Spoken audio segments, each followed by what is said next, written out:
All right, so we are getting into week 2 here. I'm just going to do a quick recap of what we've gone over the first week, and some conversations I've had with a few people in the group too, just to kind of get everybody share this information that's being, I think we're going to find that we're all probably have the same type of questions or very similar situations or things that we're encountering, things that we're thinking about. So just want to do a quick recap of some of these conversations.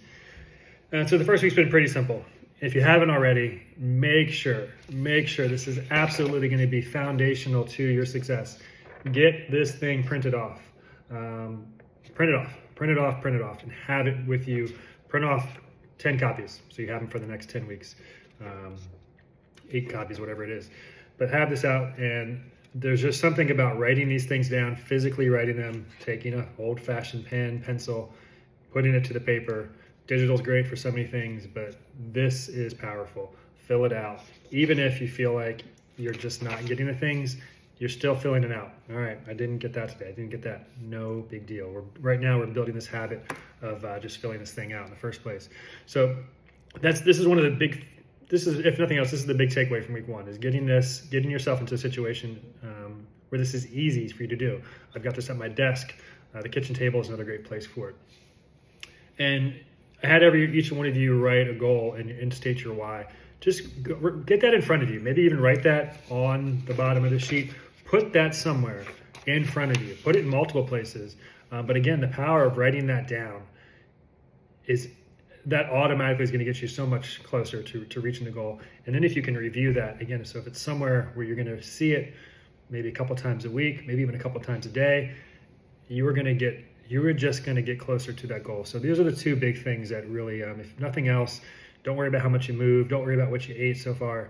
If you get those 2 things in place, I promise you they're going to be the stepping stones for where we're going to continue to go with this. So some of the conversations I've had, and a lot of these things we're going to eventually cover, but we've talked about one of the guys in the group. We were talking about just weight, and we're going to get into this coming week what I would call the pillars of fitness, and fitness not being the same thing as health. So we're going to talk about that. But if, let's say, weight loss is one of your goals, there's lots of things that we can think about with this. But what I want to say right now is, don't worry about the scale. Don't worry about what the weight says on the scale. And if you have a scale, if there's someone that is important to, I would almost stop checking the scale for a period of time, because that's really not what we're not going to change our weight by watching the scale.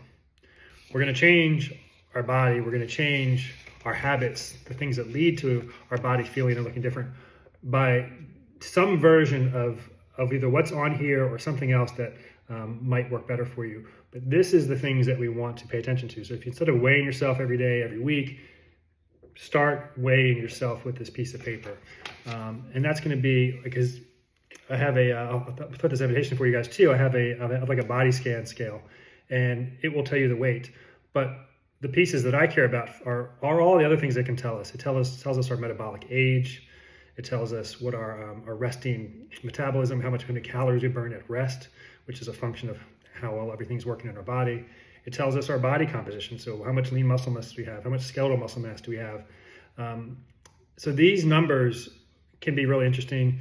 We can get a baseline for them now, and they're far more important than just a scale with how many pounds we are, because what's going to ultimately happen, and I want everyone to understand this, if we start to truly build muscle, which is everything that we're gearing towards here, muscle is heavier than fat. We all know this. And so what does that mean? It means your body, although it might change its shape, the scale for a while may actually stay the same. So if you're looking at that scale as an indication of whether you're doing good or not doing good, that scale might be lying to you. You might actually be changing your body in a very healthy, in a very sustainable way. You might be healthier, but the weight on the scale might not change yet. And that's perfectly okay. It would actually be normal to go for 3, 4, 5, 6 months of starting a new program and building muscle where that scale, it might not fluctuate more than 5 pounds. And so if we use a body composition, and there's lots of ways you can do this. This one is very simple, and it seems to be pretty effective. You can start to see for yourself where you're starting from and get a good baseline for body composition. What does your muscle mass look like? The fitness age or the metabolic age is a really fun one to me to see. I want to be younger than how old I actually am. that's just kind of cool to follow. So there's a lot of other things that we can measure, and we're going to get into some like I said, this what I would call these pillars of health and fitness, well, fitness specifically, and how that relates to health. But the scale is very misleading. So if that's something you're paying attention to, I'd like to offer you some different ways to think about that, or just throw it out. Don't worry about it for a little while. And so as we move into next week, we're going to talk about these pillars of fitness, and I want you to start to think, if you haven't already, how can you get set up to actually move? So one of the guys was here, he lives close by to me, and he asked me about a kettlebell. So I had told him, come over here, and any of you, the invitation is for you to do this if you like. Come by, we can play with a couple different weights, a couple different things, and see what would be good for you. But you're going to want to get at least just one, if nothing else, one piece of equipment that you can have on hand. My go-tos at this point for, again, if I just had to have one piece of equipment, it's either going to be a sandbag or it's going to be a kettlebell. They're just so versatile, so much you can do with them, and they're relatively inexpensive. You can go onto Amazon, you can have a kettlebell ordered to your house probably tomorrow, worst case by the end of the week. And when it comes to the kettlebell, probably the exercise that you'd be limited to in terms of helping to pick a weight is going to be a press. So if you can press that weight with even a little bit of challenge, because we'll get stronger, then you can certainly do everything else with it. Most people eventually will probably need to have maybe at least two of these different kettlebells, but you can start with one. I like the sandbag. You could literally go to the store and buy a sandbag. It's going to be probably 35 to 45 pounds. But they make specifically fitness sandbags that you can fill with sand.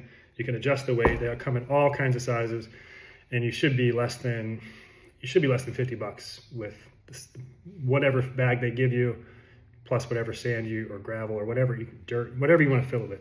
So I want you guys to start thinking about getting stuff to move. And a conversation I was having with someone yesterday was really around this, and this is where this tracking starts to be so powerful.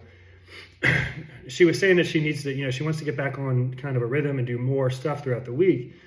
And I just want to take a pause with that idea, because we do want to do more stuff throughout the week, but it doesn't have to be go to a class or go to the gym or go do the thing.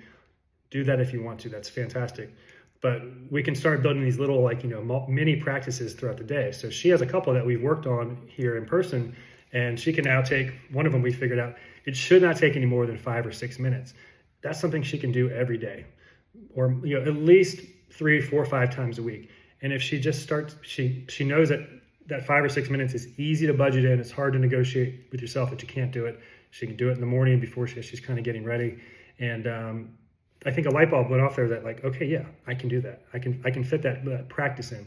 And so I'd rather somebody have a practice like that for 4, 5, 6 minutes that they do 4, 5, 6 times a week than go to the gym once a week, or go for a run once every few weeks. These practices are going to take us much, much further than these kind of one-off things. So when I say get yourself set up to move this week, these are some things you need to think about. Do I have any type of equipment? Fitness bands are all good as well. Weights, kettlebells, dumbbells, sandbags. Get a bucket if you have to and fill it with something heavy. I can give you some more ideas there. So please reach out to me if you tell me what you've got, and we can figure out a way to make it work, or figure out the best way, if you're going to spend some money, what maybe to actually get. And then 2, make sure you've got this sheet, print off the copies you need. If anyone's having trouble still getting this, let me know. I'll make that available to you. I'll email you a copy, whatever the case may be. And this really comes down to what gets measured gets done, what we're paying attention to. That is what we're ultimately going to be able to change and shift. So that's a recap from the first week and what we need to really get set up into going into the second week. I'm sorry this is so long. Please let me know if you have any different ways for you'd like me to deliver this information.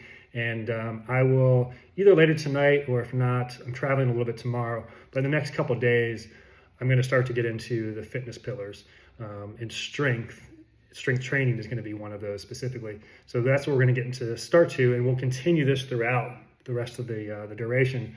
But what is strength training? How do we do it?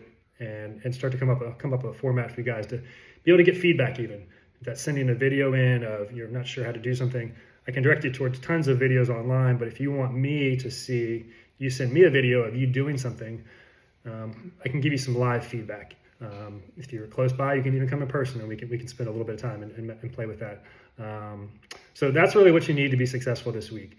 So thank you again for listening, and we'll see you guys here real soon. Thanks.